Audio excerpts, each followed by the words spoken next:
Boy, I don't even have the energy tonight. Hit the music. Soldiers of Shoot.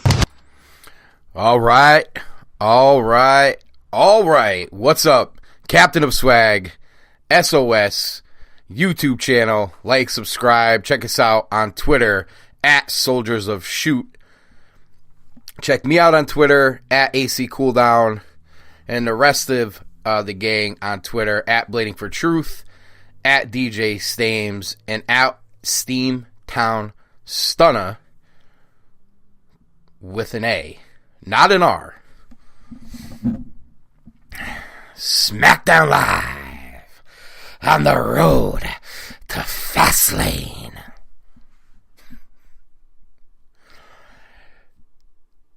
I'm going to say something positive as I start out now.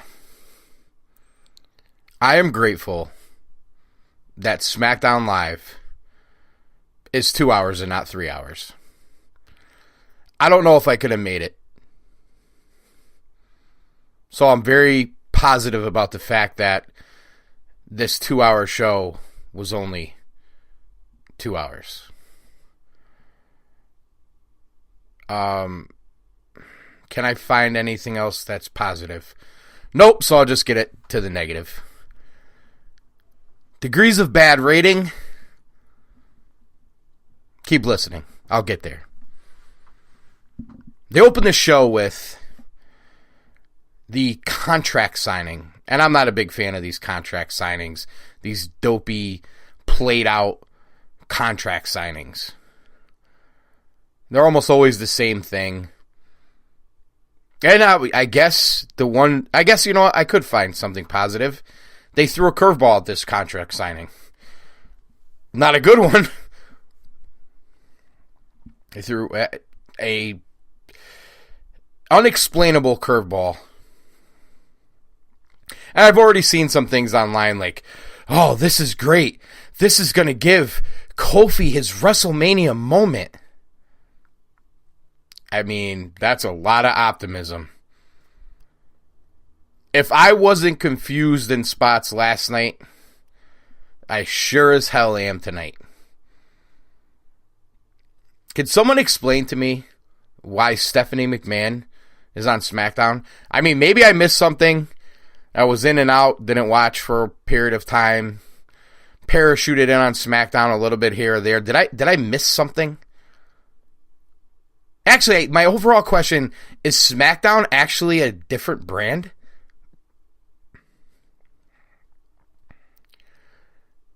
I mean, what makes it so different? It's the same stories. They have, there's a few different guys. They have people wrestling on both shows now. They have authority figures on both shows now. They were showing highlights of Roman Reigns from the night before. I mean, shit, why didn't you just have Batista and Flair on there too? I mean, why not? Just go all the way with it. So they have this dopey contract signing, and Kofi comes out with the New Day. The crowd's hot for it, blah, blah, blah. Kofi says his speech, and Daniel Bryan sits there and says nothing. Kofi begins to sit down to sign said contract when no chance, that's what you got. I mean, I guess he wanted to live up to his theme music again because the one and only VKM, Vincent Kennedy McMahon, comes out and basically gives the B+ player speech to Kofi Kingston. And I don't think this is a work. I think they believe he's a B+ player. I don't think they like when guys get over organically and when things get over organically. I mean, let's just go through things that have gotten over organically in the last 5 years with that company. I mean, maybe you could give me Daniel Bryan, and I'm not so sure. I'm still in the tweener area of that I don't know that that was totally organic. I think they were willing to go in that direction as long as the fans called for it, and they did. But other than that, for the most part, nothing gets over with that place organically anymore. So anyway, he comes out, gives the B-plus player speech without saying it, and I literally just watched WrestleMania 30 this week. And all the highlights leading up to the Triple H Daniel Bryan match that opened the show. You heard all the comments that Hunter and Steph made about Daniel Bryan, and Vince said basically the same shit about Kofi, condensed without actually calling him a B-plus player. Basically said, I have an obligation to the fans and to put on the biggest matches and the brightest stars and blah, blah, blah, blah, blah. Here's your actual opponent. I'm pulling Kofi from the match. Kevin Owens. Now, refresh my memory. Wasn't Kevin Owens the guy to beat the shit out of Vince like a year ago? Or maybe it might have been 2 years ago, but I mean, this is, I mean, it was the same shit we were talking about last night with certain storylines, especially with the Shield. Makes no sense to me, but I'm not going to talk about that now. My point being is it's very repetitive with this. I hope you have a short-term memory type booking, and I'm sorry, we just don't. Not enough of us do.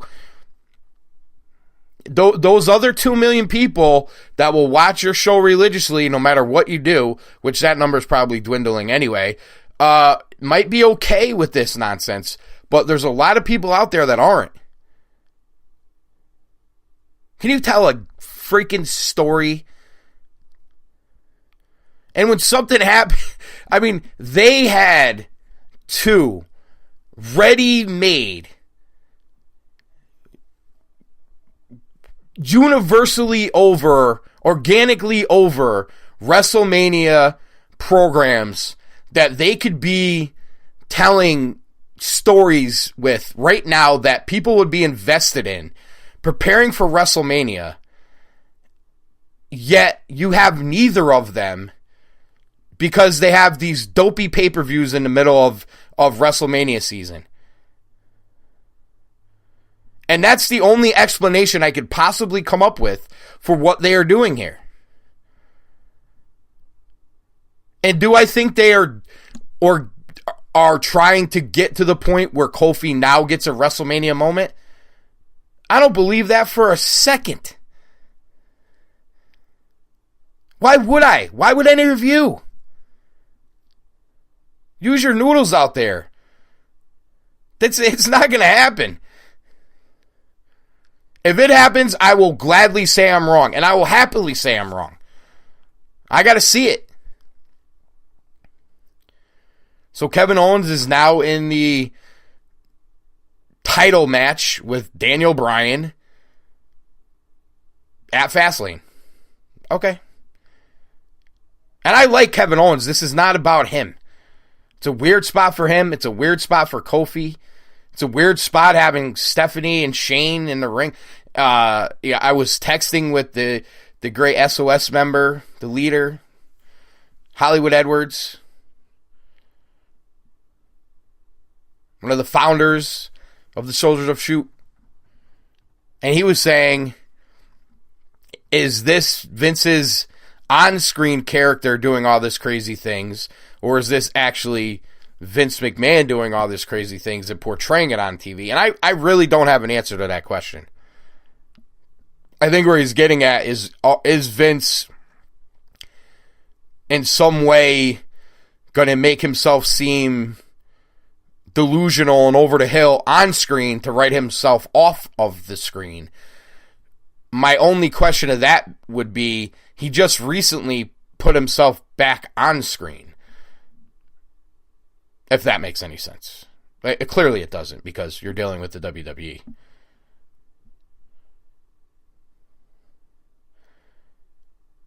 And I'll tell you this, I said this last night. I got the feeling at the end of Raw that I want to see what happens next week. I got the feeling at the end of Smackdown like I could give a flying you-know-what about Smackdown next week. I don't care. There's not there. What is gravitating me back to SmackDown now?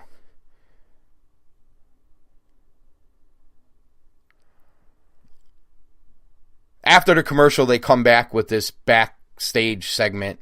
It might have been started before the commercial. Either way, Owens with Stephanie and Shane politicking for him and Kofi to tag against Daniel Bryan and Eric Rowan.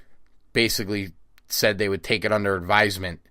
So now Kevin Owens is the babyface, I guess, that got the title match by the heel leader of WWE. Well, maybe he's not a heel. Is Stephanie the heel?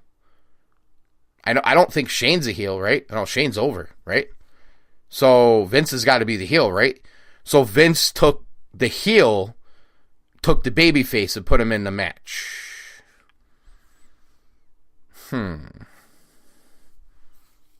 Okay. Are you confused yet? I think I get more and more confused every time I think about it.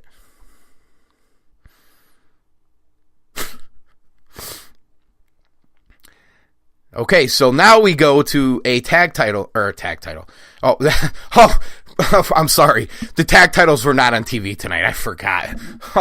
I mean, they have this big rematch with The Miz, who wasn't on TV tonight, and Shane, who was on TV tonight but has no power. So Shane could put himself in tag title rematches but can't make championship matches now. I mean, maybe Vince will come out next week and say, you know what, Shane, pal? You're out of that tag title match. I'm going to put the Hardy Boys in. A little segue there. So, it was advertised that Johnny Gargano, who, again, no idea why he was ever called up to the main roster right now. But anyway, or I don't know if he is, whatever it is, a showcase, or we still don't have a real explanation for what's going on. But anyway, par for the course, was supposed to get a one-on-one with Cesaro, and he would have Ciampa in his corner, and Cesaro would have Sheamus in his corner.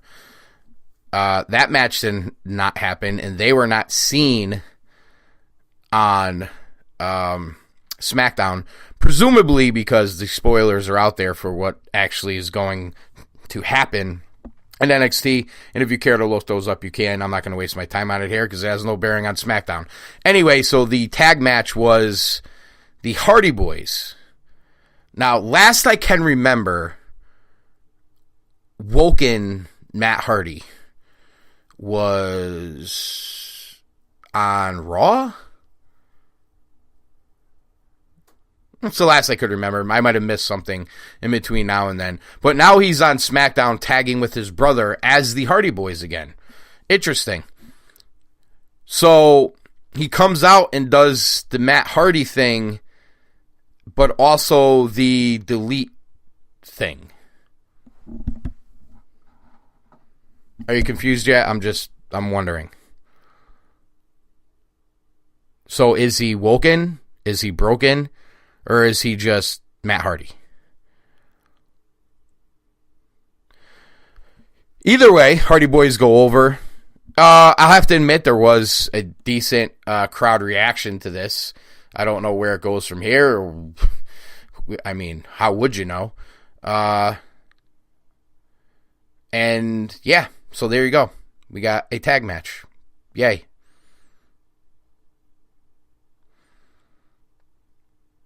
I'm going to get into the Daniel Bryan, Kevin Owens, Kofi stuff after the degrees of bad rating towards the end of the show here.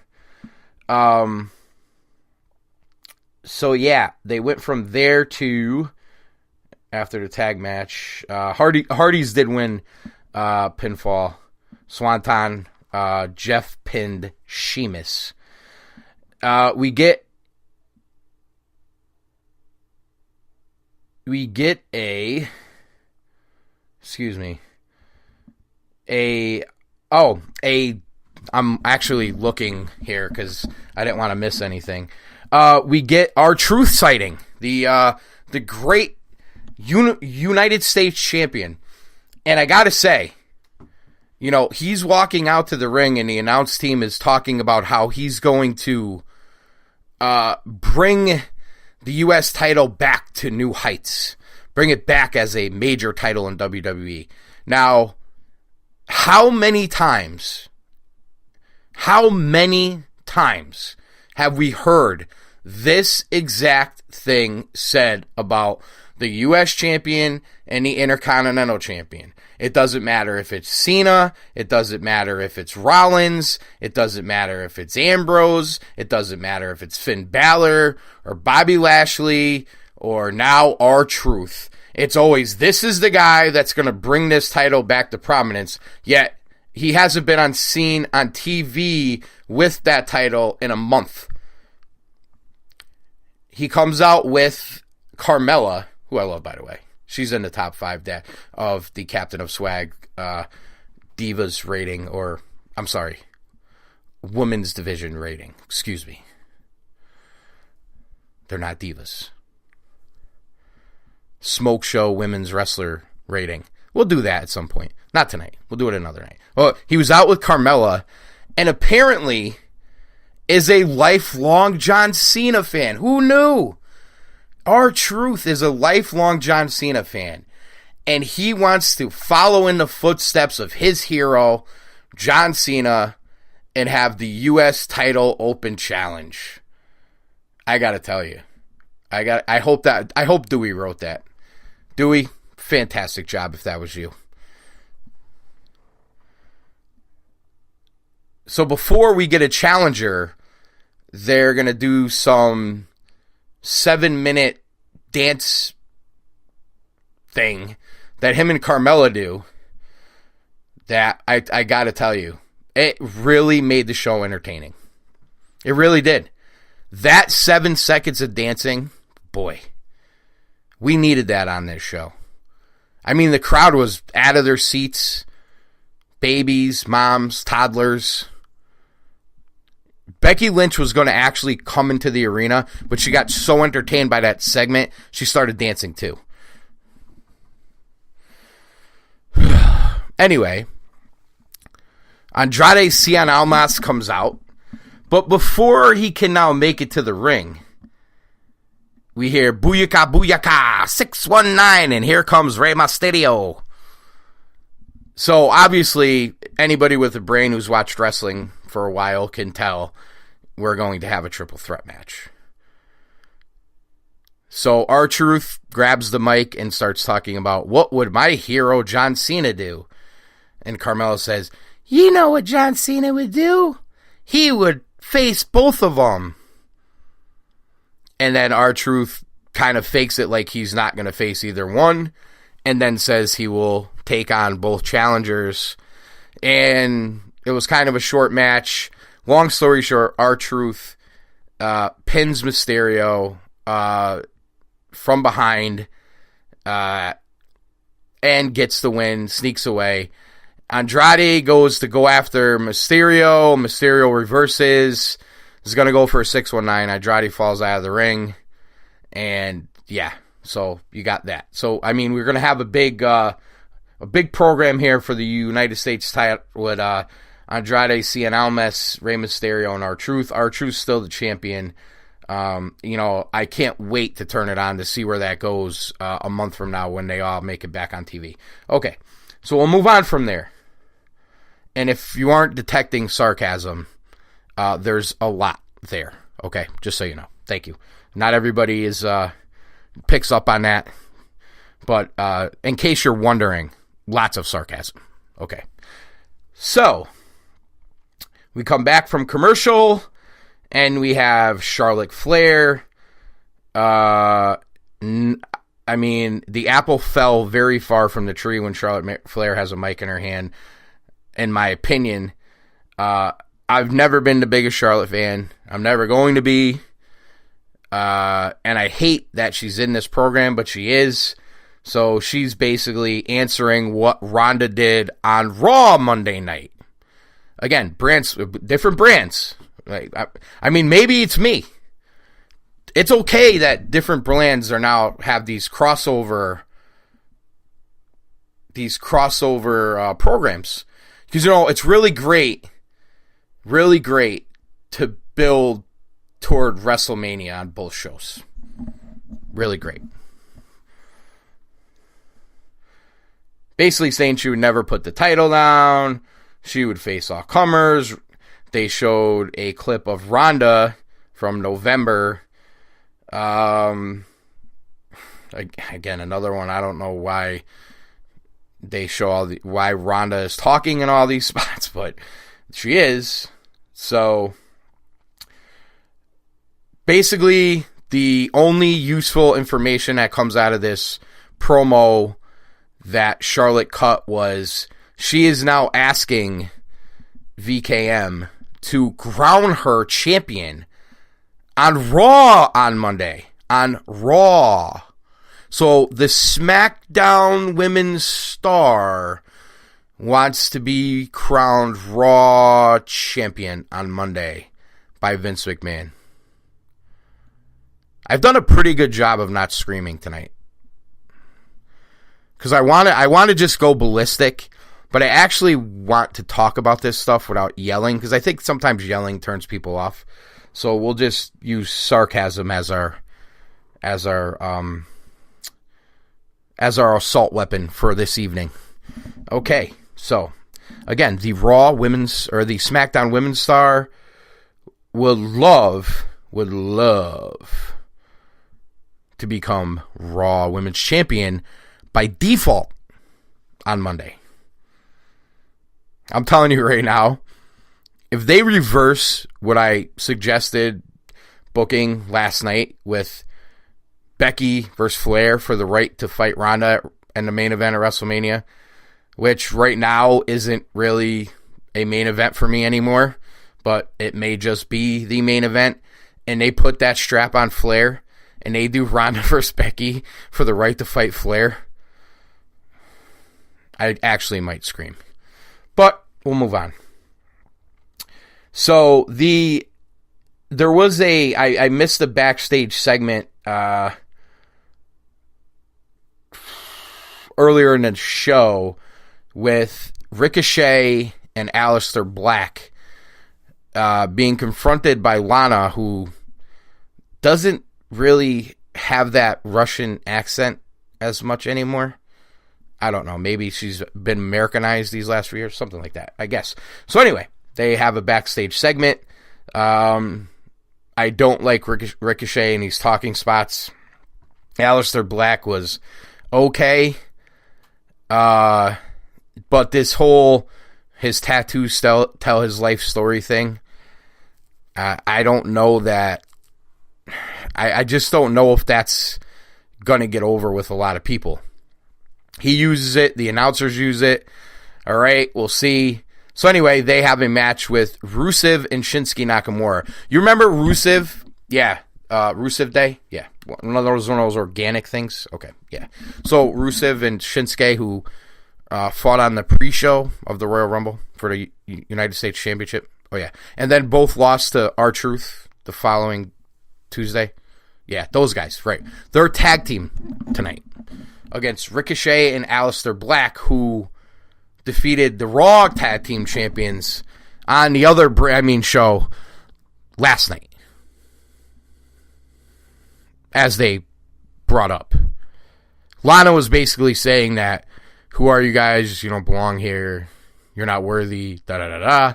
To which Ricochet says, we defeated the Raw Tag Team Champions last night. He's not wrong. They did. So they are going to now wrestle Rusev and Shinsuke in what was a decent match. You had a few decent spots. Ricochet at one point tags in Black, does a dive where Black actually pulls the rope down, which confused me because I've seen Ricochet do countless dives in his career, and I've never seen anyone need to pull a rope down for him to clear it, but okay. Alistair jumps in the ring. Him and Shinsuke are... Well, I know Alistair is the legal man. I don't know that Shinsuke was, but I'm just gonna assume, because I don't know the answer, that he was. Gets ready for his King Shatsa there, misses it, gets hit with Black's finisher, and Shinsuke then takes the pin.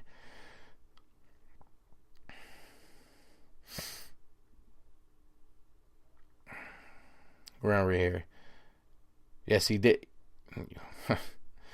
Anyway, Aleister Black, Ricochet, win by pinfall with the Black Mass over Nakamura and Rusev. To which they then cut to AJ Styles, who did a fantastic job of entertaining the crowd by wrestling on this show. Oh, wait, no, he didn't. And he says how he's happy to hear that Reigns is in remission. He also says that he's the face that made the place, or whatever the hell his little saying is there. And, the house that AJ Styles built. I'm sorry. That's right. The house that AJ Styles built. As Randy Orton walks over and basically refutes his claim and walks off, to which they cut to the ring, and Lacey Evans loses her way and walks around and does nothing else for the 37th time in the last month. Okay, wonderful. To which, let's call this a terrible SmackDown show that was finished off just as terribly, with the main event being Kevin Owens and Kofi Kingston versus Daniel Bryan and Eric Rowan.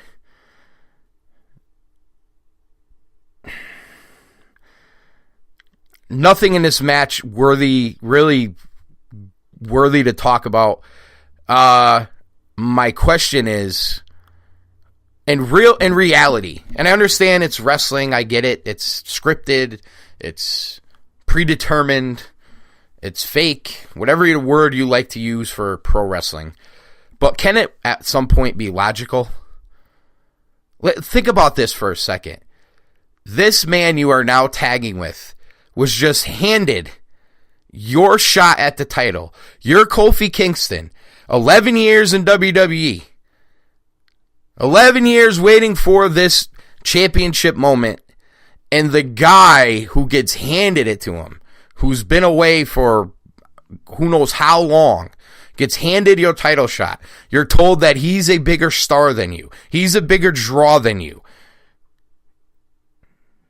You're a B-plus player. I need an A-plus player. And this A-plus player, Kevin Owens, is now your tag team partner for this match. Whew, boy. Owens gets the pin over. This is you just gotta laugh. Owens gets the pin after hitting a Stone Cold Stunner, of all things. Hits a Stone Cold Stunner on Daniel Bryan. Yes, it wasn't Eric Rowan. No, yeah, why? Eric Rowan. Why would Eric Rowan take the pin in this match? I don't know. I must be lost in history or something. But Eric Rowan's in this match, but Daniel Bryan, the champion. The champion. The guy who just went through the Elimination Chamber, outlasting Randy Orton, AJ Styles, Kofi Kingston, Jeff Hardy. This man that just won that epic Elimination Chamber match gets pinned in a tag match on Smackdown less than 2 weeks before a big championship match at Fastlane. Okay? Degrees of bad rating. I'm going to give it a 9. And the only reason why I'm going to give it a 9 is because I need to save a 10. And the reason I need to save a 10 is because I actually know they can do worse. It's hard to believe. After watching that show, you could think they could never do worse. I'm telling you. Mark my words. Before Smackdown Live, the B show, clearly, heads to Fox, they will do worse. Guaranteed. Guaranteed. So degrees of bad rating for this episode of Smackdown is a 9. And I texted it, I'm going to close on this. I texted this to Hollywood Edwards watching the show. Kevin Rousey, Kofi Lynch, Daniel Flair.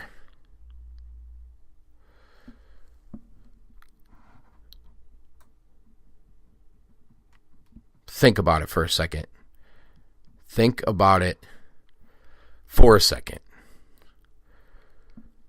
Soldiers of Shoot. We out. Soldiers of Shoot.